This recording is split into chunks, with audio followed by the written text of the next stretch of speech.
Gaurang, Gaurang, Gaurang, Gaurang, Gaurang, Gaurang। हरे कृष्ण।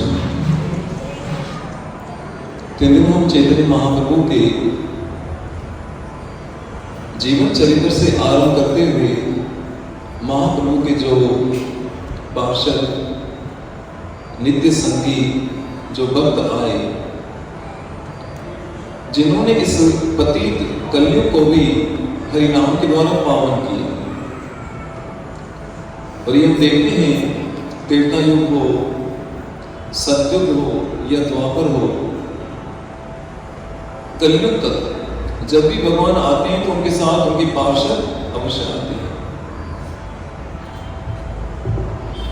जैसे भगवान श्री राम के अवतरण में हम देखते हैं कि चतुर्युग के स्वरूप में आते हैं भगवान श्री राम, भरत, लक्ष्मण और शत्रुघ्न। अन्य भी बहुत सारे पार्षद, जैसे कृष्ण लीला में भी जो गौलों के नित्य सखा हैं, पार्षद हैं, वो सब आते हैं। जैसे कलयुग में भी जब वही कृष्ण चैतन्य महाप्रभु बन के आते हैं तो वही गौलों के नित्य पार्षद महाप्रभु के साथ इस धरा पर आते हैं। तो इस कलयुग को पावन करने के लिए साक्षात कली पावन अवतार चैतन्य महाप्रभु प्रकट हुए। उनके साथ बहुत सारे दिव्य पार्षद भी प्रकट हुए। और अभी हम इस समय चर्चा करें, इस समय तक भी मुझे लगता है दुनिया में भी 10% लोग भी नहीं होंगे जितना ये जानते होंगे चैतन्य महाप्रभु के बारे में और उनके पार्षदों के विषय में।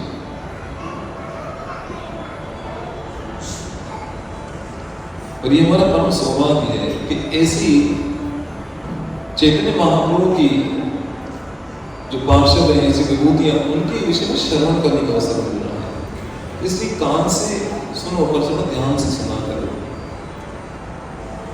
क्योंकि ऐसे भागवत में वर्णन आता है कि किसी तीर्थ में अगर स्नान करने जाते हो तो मात्र आपको उस एक तीर्थ में स्नान करने का पुण्य मिलता है। लेकिन ऐसे जो वैष्णव होते हैं, साधु संत होते हैं, उनके दर्शन मात्र से, उनके विषय में श्रवण करने से संसार के जितने तीर्थ हैं उन सभी स्नान करने का पुण्य मिल जाता है। और वैसे भी भगवान श्री कृष्ण की कथा तो आप सुनते ही रहते हो, भागवत के द्वारा, महाभारत के द्वारा। पर भगवान का एक नाम है अजीत, जिसको कोई जीत नहीं सकता। लेकिन वो न जीते जाने वाले भगवान भी भक्तों के हाथ में हार जाते हैं। तो हारे हुए की कथा सुननी चाहिए कि जीते हुए की कथा सुननी चाहिए? भगवान कहते हैं अहम भक्त बना लेना, मैं भक्तों के सामने हार जाता हूं। इसका अर्थ है कि भक्त भगवान से ज्यादा शक्तिशाली है, क्योंकि उनके पास भक्ति का धन है और भक्ति के धन से क्या होता है, कृष्ण बंध जाते हैं। जैसे हमारे 6 गोस्वामी, हमारे आचार्यगण,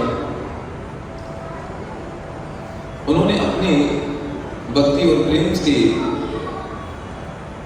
अटूट बंधन में भगवान को भी बांध दिया।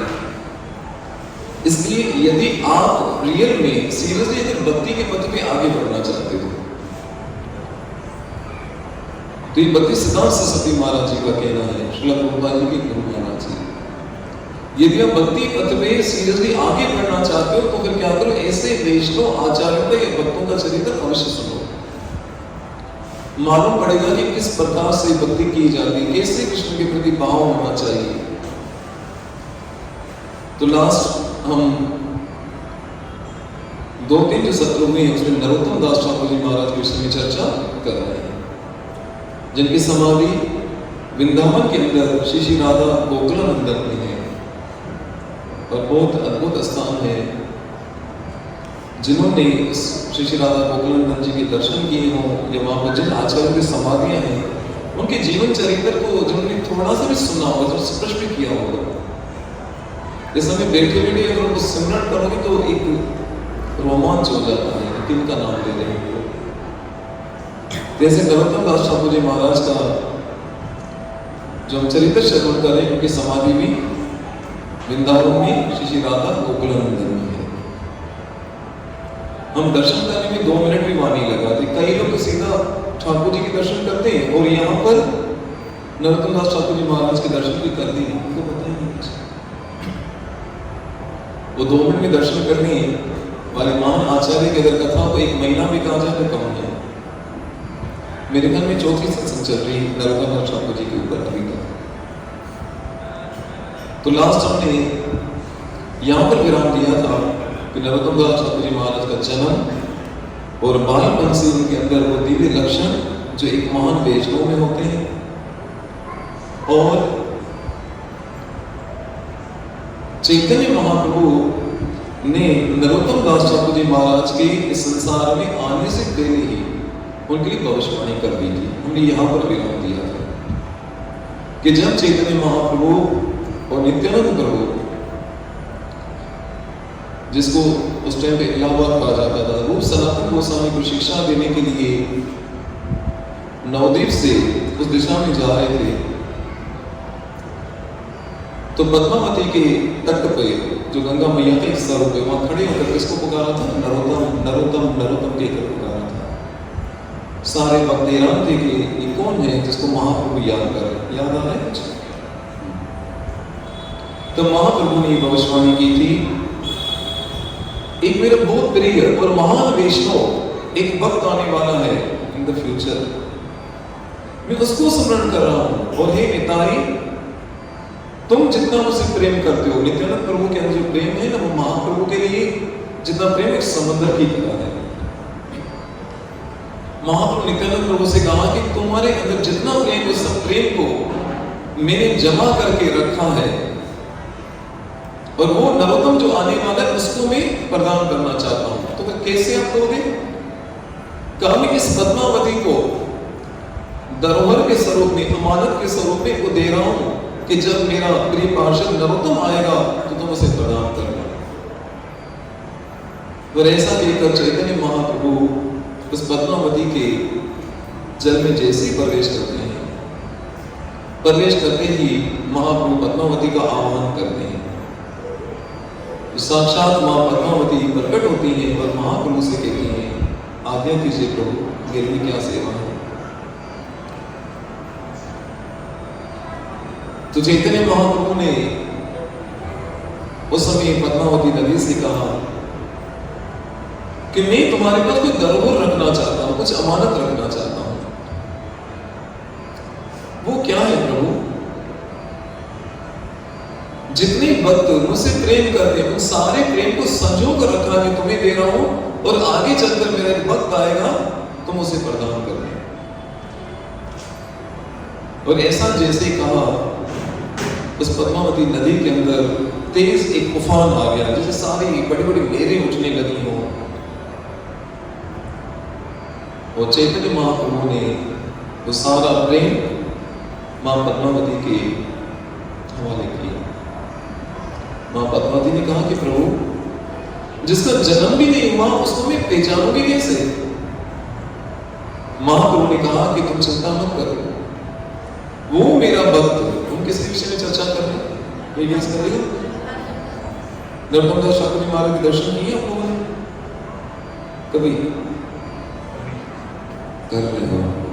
देखो होश में हो कभी। 10 बजे के बाद सत्संग जून भरा पे जून भरी हो जाती है। हरे कृष्ण। तुम चिंता मत करो, जैसे मेरा वो प्रिय नरोत्तम तुम्हारे जल में प्रवेश करेगा, तुम्हारे अंदर इसी प्रकार ऐसे उफान आएगा, लहरें उठेंगी जैसे आज मेरे आगे से हो रहा है। इस प्रकार चैतन्य महाप्रभु ने मां पद्मावती के पास वो कृष्ण प्रेम की धरोहर, वो खजाना उनके पास रखा। अभी तक नरोत्तम दास ठाकुर जी का जन्म नहीं हुआ था, और जन्म से पहले महाप्रभु का नामकरण कर दिया। आगे चलकर लास्ट में आपको बताया था कि किस प्रकार नरोत्तम दास ठाकुर जी महाराज का जन्म हुआ था, और चैतन्य महाप्रभु नित्यानंद प्रभु अंतर्ध्यान हो गए। समय आने पर नरोत्तम दास जी महाराज धीरे धीरे बड़े होने लगे, और जैसे ही अभी बचपन में जो खेलने की आयु होती है उसमें वो क्या करते? नवद्वीप मायापुर या ये पूरा बेंगोल वो तो सारा महाप्रभु से प्रेम से पूरा सना हुआ है। ऐसे ऐसे दिव्य पार्षदों का जन्म हुआ है वहां पर। तो आए दिन उनके घर में क्या होती, गौर कथा होती रहती, चैतन्य महाप्रभु के विषय में कथा होती, नित्यानंद प्रभु के विषय में कथा होती उनके गांव में। तो ये नरोत्तम दास ठाकुर जी महाराज क्या करते, घर से निकलते माता पिता समझते कि खेलने कूदने के लिए गए, पर ये खेल कूद में ना बैठकर सीधा जहाँ की कथा हो रही थी वहां जाके बैठ जाते। हमारे पास उल्टा है, बच्चे कथा सुनने में खेलने लग जाते, और वहां पर खेलने के लिए बैठते थे, कहां जाके बैठ जाते थे, कथा में बैठ जाते थे। तो वहां नारायणी को और पिता कृष्णानंद जी को नरोत्तम दास ठाकुर जी के इस बचपन के व्यवहार को देखकर ही बड़े चिंतित होने लगे। इसके खेलने कूदने के दिनों ये जाके हरि कथा में बैठ जाते हैं। और वैसे भी जब नरोत्तम दास ठाकुर जी महाराज का नामकरण हो रहा था, छठी हो रही थी, तो ज्योतिष ने पहले कह दिया था कि इसके जो ये नेक्स्ट है वो ये कह रहे कि आगे चलकर बहुत बड़ा प्रचारक बनेगा, ये वैरागी हो जाएगा, घर छोड़कर चला जाएगा। तो माता पिता को और चिंता हो गई थी। तो इसको फिर हम किस प्रकार घर पे बना के रखें जिससे हमसे दूर ना हो। तो उस ज्योतिष आचार्य ने कहा था कि ये आपके आसपास कोई नदी ऐसी बहती है। तो माता पिता ने हाँ, हमारे आसपास गंगा मैया की सरोवर जिसका नाम है पद्मावती। तो उन ज्योतिष आचार्य ने कहा था बस उस नदी के पास को जाने कभी मत देना। जिस दिन वो उस साइड पे गया तो समझो उसके जीवन में क्रांति आ जाएगी। बचपन से ही भविष्यवाणी हो गई थी। आपको तो पता है जन्म कुंडली होती है, इसमें 2 प्रकार की कुंडली, की जन्म कुंडली, दूसरी लगन कुंडली। अपनी धीरे धीरे संस्कार निकलते जा रहे हैं, लेकिन हमारा सनातन धर्म इतना परफेक्ट ये ज्योतिष विज्ञान है, हर चीज के बारे में बहुत सुंदर समझाया गया है। तो बचपन से ही ये जब बात सुनी तो कृष्णानंद दत्त और उनकी माता नारायणी माता दोनों को चिंता होने लगी कि एकदम का स्वभाव कैसा है कि अभी से क्या करने लगा है, बचपन में खेलने की उम्र है और ये चला जाता है कथा में भी। तो चिंता होगी कि कहीं ये कथा के बाने चला जाए, किसी साधु महात्मा के साथ कहीं घर छोड़ के न भाग जाए। तो समझाते उनको कि देखो पुत्र, इस कथा के सिवा और भी तो बहुत सारे काम हैं, तुम थोड़ा खेलकूद में ये अन्य चीजों में भी थोड़ा समय दिया करो। पर नरोत्तम दास ठाकुर जी कहते नहीं, जहाँ कृष्ण कथा नहीं, जहाँ पर कृष्ण चर्चा नहीं, वो स्थान किस काम का। और भागवत में भी ये बताया है कि वो स्थान जहाँ पर हरि कथा को छोड़ के अन्य जितनी भी चीजें होती हैं, भले वो तीर्थ स्थान ही क्यों ना हो, वो तीर्थ स्थान ही वो कवों के रहने का स्थान है, खाली कहीं होता है। और भले आप किसी तीर्थ में नहीं बैठे हो, साधारण किसी घर पे बैठे हो, कहीं बैठे हो, आपस में हरि चर्चा कर रहे हो, तो वो एक तीर्थ से भी अधिक मान हो जाता है। इसी जब मिलो तो क्या करो, कृष्ण कथा करो, कृष्ण विषय में चर्चा करो। क्योंकि एक तो भगवद गीता में भक्तों के लक्षण होता है, मत चित्त मत गति प्राण बोधयंत परस्परम कथ्यंतश्च मां नित्यम तुष्यन्ति च रमन्ति च। कि जो भक्त होता है वो क्या करता है, जब एक दूसरे से मिलते हैं तो कृष्ण के विषय में चर्चा करते हैं, और कृष्ण चर्चा में तो आनंद आता है, बाकी तो अपने कर्म हम बनाते हैं। तो बहुत सावधान किया, पर नरोत्तम दास ठाकुर जी माने नहीं। तब माता पिता ने कहा ठीक एक काम करते हैं, हम तुम्हारे लिए घर पे ऐसी व्यवस्था कर देते हैं। वो लेकर राजाओं जैसा ऐश्वर्य था उनके माता पिता के पास।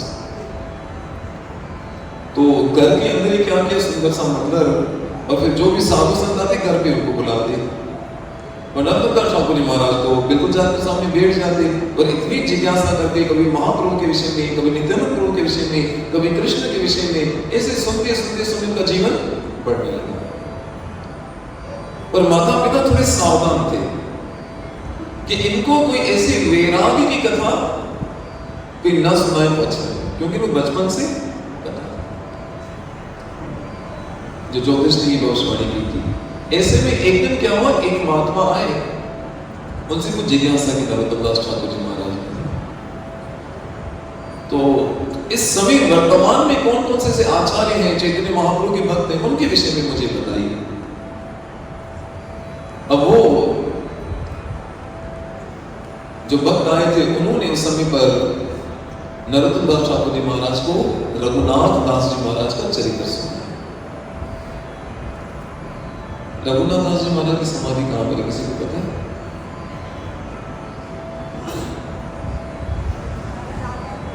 कहां पर है? किसने दर्शन किए? सबका पैसा तो वेस्ट करेंगे ना जाने, खाली बस वो रगड़ा पेटस खा के आके चिल्ला के खा के क्या फायदा जानेंगे। ये रघुनाथ दास जी का चरित्र सुन के हैरान हो जाओगे। 500 साल पहले हुए, लेकिन ऐसा उनका भजन कि स्वयं राधा रानी आके से आंचल पकड़ के खड़ी होती थी कि मेरी लाल की धूप न लगे। सोचो कैसा भजन होगा उनका, राधा मंडली की समान। क्या अद्भुत चरित्र है हमारे वैष्णव आचार्यों के। एक एक चरित्र में प्रवेश करो तो निकलने का मन नहीं करता। आएगी बारी जब रघुनाथ दास महाराज की सुनेगी। राधा मंडली का सीधा राधा रानी को अप्रोच करते हैं, राधा को प्रश्न करें, पहले वैष्णव का आश्रम कर लो। डाले कीर्तन राधे राधे, आपको समझता हूँ नहीं पहुंचे। श्रीला प्रभुपाद जी को फॉलो करो, भक्ति पाद जी को, बापू जी को, महामंत्र का कीर्तन करो। तो उस दिन महात्मा तो रघुनाथ दास जी का चरित्र सुने। रघुनाथ दास जी महाराज का जीवन चरित्र कैसा है? एकदम वैराग्य की मूर्ति है। इतने बड़े ऐश्वर्य के अंदर जन्म लेने के बाद भी उनके वैराग्य के विषय में सुनोगे तो आपकी आंखों से आंसू निकल जाएंगे। स्वयं महाप्रभु ने जब एक बार जाकर रघुनाथ दास जी के जूठी चावल खाए, ये तुम अकेले अकेले इस प्रसाद का आनंद ले रहे हो, मुझे नहीं खिलाओगे? जो महाप्रभु जिसका जूठन खाए उस भक्त की क्या महिमा होगी। तो रघुनाथ दास जी महाराज की जो वैराग्य की जो चर्चा है तो अद्भुत। और वो भी किसी ऐसे व्यक्ति के पुत्र नहीं थे, एक बहुत बड़े राजा की तरह पुत्र थे, एकदम बड़ा ऐश्वर्य था। लेकिन इतना कुछ होने के बाद भी ऐश्वर्य पर कोई प्रभाव नहीं डाल पाया। हम संसार को जमा करो, धन भी जमा करो, पर ऐसा ना हो आपके सर पे चढ़ जाए और वजन ठंडा पड़ जाए। सुदामा को इतना सोने की नगरी मिल गई, लेकिन फिर इसके बाद भी वो अपने भजन को नहीं भूले और भजन को बताया। ये सीखना चाहिए अपने आचार्यों से। रघुनाथ दास जी की रेंज से कैसा था, क्या खाते थे, उनका वैराग्य कैसा था, ये सब सुनकर तो नरोत्तम दास ठाकुर जी महाराज के हृदय में उस वैराग्य की हिलोरें उठने लगी। माता पिता तो पहले से सावधान थे, उन्हें कहा ये क्या कर दिया कि आज नरोत्तम दास ठाकुर जी महाराज ने किसकी कथा सुनी? रघुनाथ दास जी के महाराज के विषय में, जिनमें इतना वैराग्य है। हो सकता है हमारे पास ज्यादा 1000 फीट का 1000 स्क्वायर फीट का फ्लैट हो, उनका तो एक राजाओं की तरह ऐश्वर्य था, लेकिन इसके बाद भी वो कहीं अटके नहीं और कृष्ण प्रेम के भाव में जीवन को सफल किया। उस समय पर नारायणी माता और कृष्ण जी दोनों बड़े चिंतित हो गए कि अरे ये क्या, जिसको रघुनाथ दास जी की कथा सुना दी, इसके अंदर तो बचपन से वैराग्य के लक्षण है, अब तो ये इस वैराग्य को सहन नहीं कर पाए।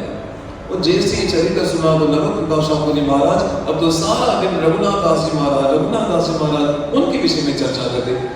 माता क्या करती, वो स्वादिष्ट व्यंजन लेकर आती, बंगाल की बहुत सारी स्वीट डिशें हैं, संदेश, अन्य प्रकार की ऐसी चीजें।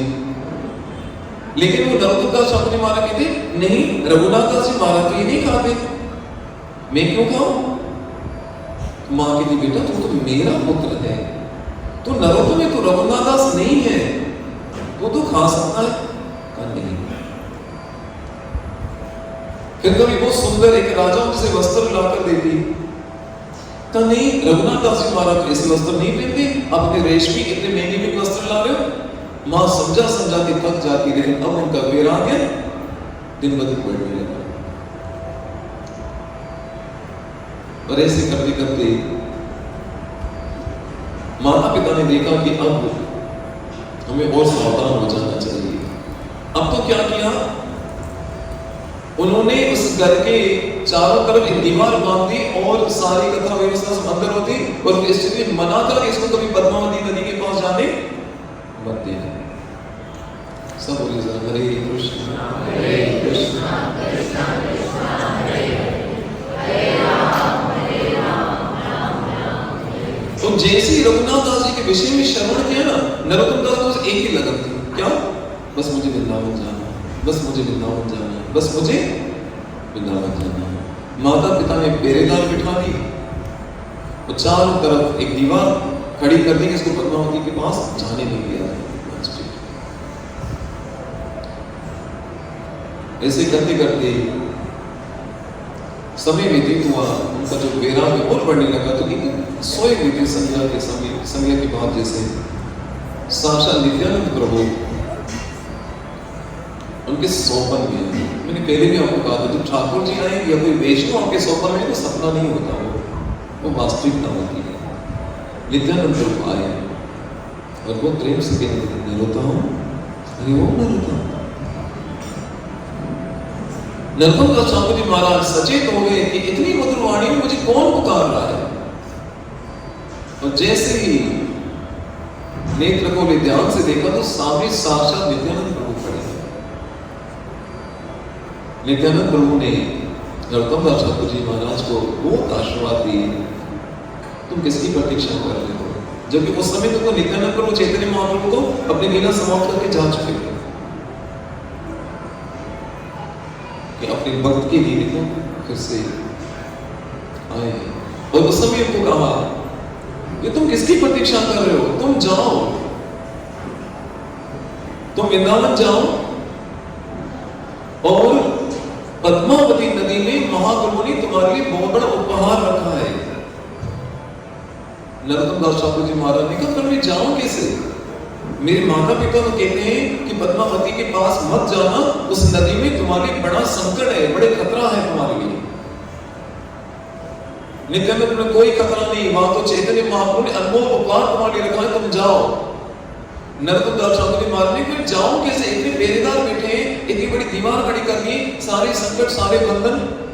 नित्यानंद चिंता मत करो, सब मैंने ठीक कर दिया, सब पहरेदार सो गए। नरोत्तम दास ठाकुर जी महाराज जैसे ही वहां से ये नित्यानंद की वाणी सुनी तो चल पड़े। देखा तो वास्तव में सारे पहरेदार सोए हैं,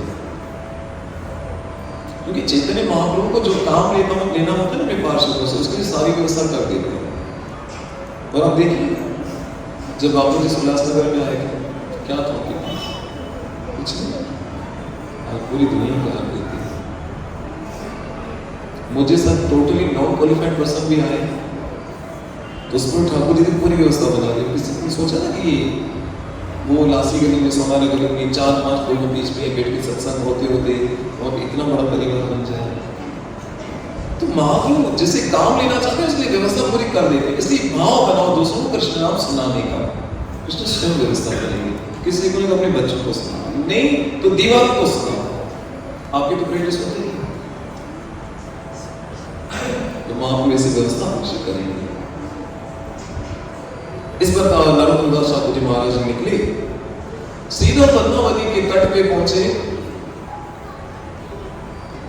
और पद्मावती के तट पे पहुंचते ही जैसे ही उस पद्मावती नदी के अंदर अपना पैर रखा, उस पद्मावती नदी के अंदर उसी प्रकार हिलोरें उठने लगी, इतना तेज तेज जैसे कोई बाढ़ आती है ना, इस प्रकार से तेज तेज पानी उसे उछलने लगा। और सारे जो आसपास के लोग थे बड़े हैरान थे, बड़े बेटे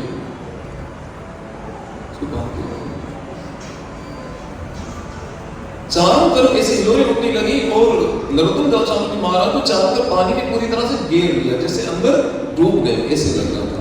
आसपास के लोग जो थे उन्होंने सबने विचार किया कि ये बिना बारिश की इतनी तेज बाढ़ ये पद्मावती में इस प्रकार तूफान क्यों आ चुका है। सब निकल कर जब वहां पर पहुंचे और तब तक तो घर पे मालूम पड़ चुका था कि नरोत्तम दास ठाकुर जी महाराज घर से निकल चुके हैं। और उस नदी के अंदर चारों तरफ से नरोत्तम दास ठाकुर जी महाराज को पूरी तरह पद्मावती नदी ने ऐसे सब कुछ छिपा लिया। और साक्षात पद्मावती नरोत्तम दास ठाकुर जी महाराज के सामने प्रकट हुई। ठाकुर नरोत्तम दास जी कहते हैं, आप कौन हो देवी? पद्मावती ने कहा कि मैं साक्षात पद्मावती हूं, और देखो मैं कब से तुम्हारी प्रतीक्षा कर रही थी, क्योंकि चैतन्य महाप्रभु ने तुम्हारे लिए मेरे पास एक धरोहर रखी है, कृष्ण प्रेम। और आज मुझे पता चल गया वो आप ही हो, क्योंकि महाप्रभु ने मुझे कहा था कि जिस दिन वो मेरा प्रिय पार्षद आपके इस जल में पैर रखेगा, आप दिन इसी प्रकार तूफान आएगा, लहरें उठेंगी, समझ जाना मेरा प्रिय पार्षद नरोत्तम आ चुका है। उस समय कृष्ण प्रेम उसको प्रदान करना। वहां पद्मावती के हाथ में एक गोल्डन कॉम्प्लेक्शन पुष्प था, वो उन्होंने नरोत्तम दास ठाकुर जी महाराज की तरफ बढ़ाया। और उसी समय वहां पर ऐसा वर्णन कि महाप्रभु के दर्शन हुए उनको, और महाप्रभु को आज्ञा की तुम वृंदावन जाओ, जीव गोस्वामी से क्या करो, शिक्षा लो, और लोकनाथ गोस्वामी से दीक्षा लो, ये मेरी आज्ञा है। ये कहकर चैतन्य महाप्रभु का गोल्डन कॉम्प्लेक्शन वो नरोत्तम दास ठाकुर जी के शरीर के अंदर समा गया। फिर वो सारी जो उफान था, वो ले रही, वो सब ठंडी पड़ गई। बाहर सब चिंतित थे कि नरोत्तम डूब गया, नरोत्तम डूब गया। और माता मतलब प्रेम से वो नरु नरु कहते थे, बड़े चिंतित थे। अब जब वो ले रहे, जब शांत हुई, सब देखने लगे कि नरोत्तम कहाँ है, नरोत्तम कहाँ है, दिख नहीं रहा था। ऐसे में सामने क्या देखा, नरोत्तम जैसा एक व्यक्ति निकल रहा है, लेकिन क्या है, नरोत्तम दास ठाकुर जी का वर्ण कैसा था, कलर कैसा था, श्याम वर्ण था। मुझे इतना अच्छा लग रहा है, सीरियस सुन रहे और सुन भी रहे थे, नहीं सुन रहे थे, इसमें यही चाहते कैसे सुनो, घड़ी भी ना मजबूर के रूप में निकाल दो सही से सब बोली दौड़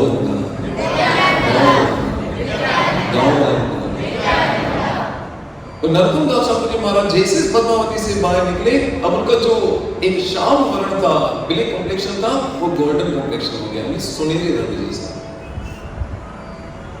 सब पहचानने में असक्षम थे कि इसके फीचर्स तो पूरे नरोत्तम दास ठाकुर जी महाराज जैसे लग रहे, पर ये नरोत्तम है तो नहीं, वो तो श्याम वर्ण का था, ये गोल्डन वर्ण का कैसे हो गया?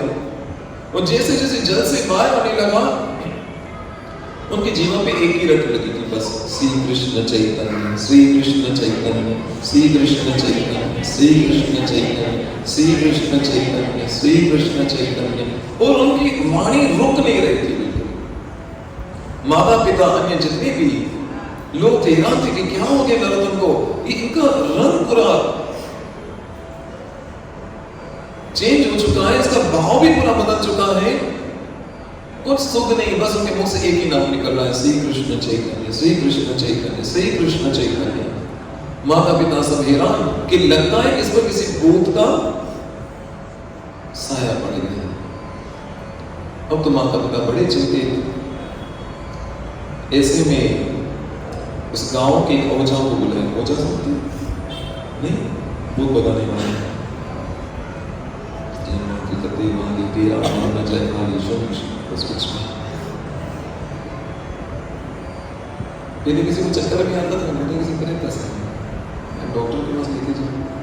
पर ये उनके पास ऐसा कुछ नहीं, कृष्ण प्रेम का जादू था। तो जैसे उनको ओझा को बुलाया, अब उसने वो मंत्र तंत्र पढ़ना शुरू की।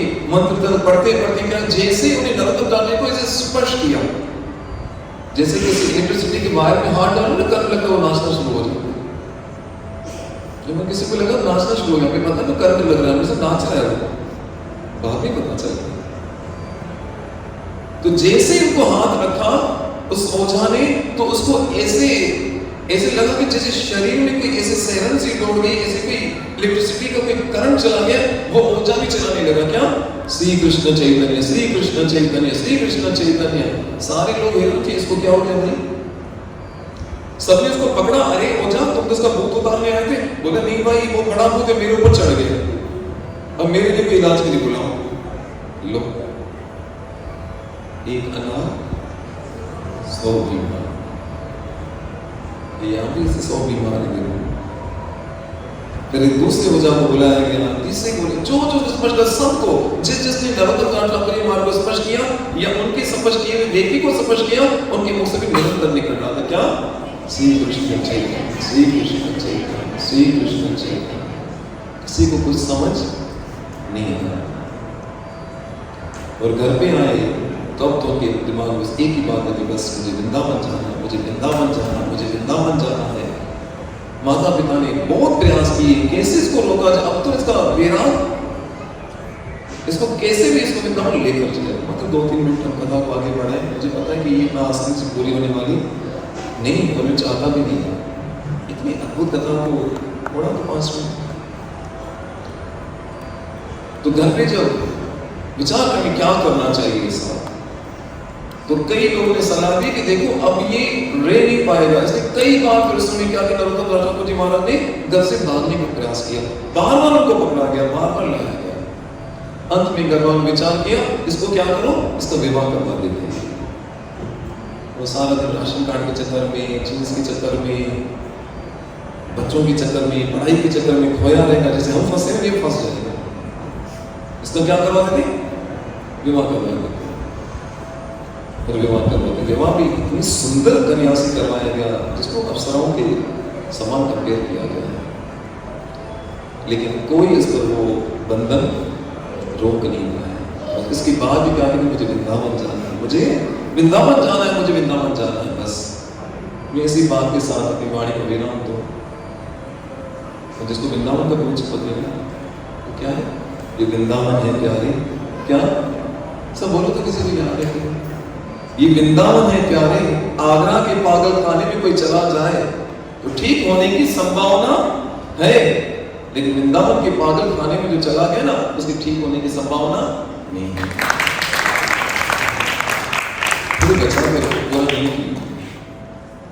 किसी को भूत चिपक जाए, क्या किसी को भूत चिपक जाए तो उसके ठीक होने की संभावना है। जैसे यशोदा का भूत चिपक गया, उसकी ठीक होने की संभावना। श्री श्री राधा वृंदावन चंद्र बिहारी लाल की, बिहारी लाल की, गौरव महा